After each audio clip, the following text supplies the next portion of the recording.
In South Africa, President Cyril Ramaphosa has been re-elected leader of the governing ANC, the African National Congress, at a party leadership contest after he faced a tight leadership race against his former health minister, who he forced to resign amid corruption allegations. And our Southern Africa correspondent Nomsa Maseko can bring us right up to date. So just give us the background to this, and was it a surprise that Ramaphosa did get re-elected? Well, it was a hotly contested seat for the ANC's top position. However, it was widely expected that the incumbent, President Cyril Ramaphosa, would take it. But because there was last-minute lobbying and meetings, it looked like it was going to be down to the wire. However, Cyril Ramaphosa emerged as the president of the ANC. He's faced lots of allegations, hasn't he? Narrowly avoided impeachment. He's quite a political survivor.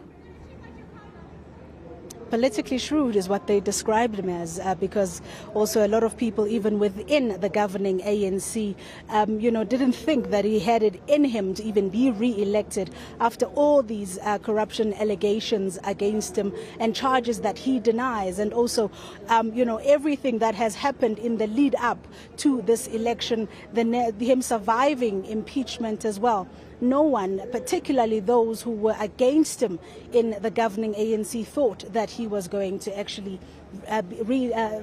retain his seat. Just talk to us a bit about him politically and what he has done or not done for South Africa as president, and what people generally there think of him. Well, Cyril Ramaphosa came in as president just as the COVID-19 pandemic started. So a lot of people had questions about, his credibility and if he can actually ensure that, that the economy grows. You would recall that when the COVID-19 pandemic hit, industries were closed because there were harsh lockdowns which forced people to stay home. Businesses also had to close, and many of those businesses have still not recovered.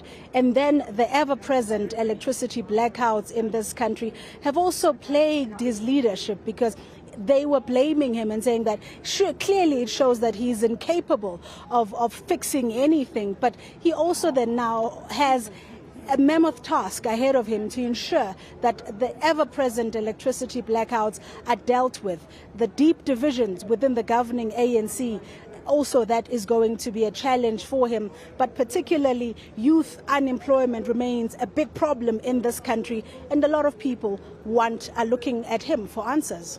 And as I mentioned, that impeachment process is not going to happen against him.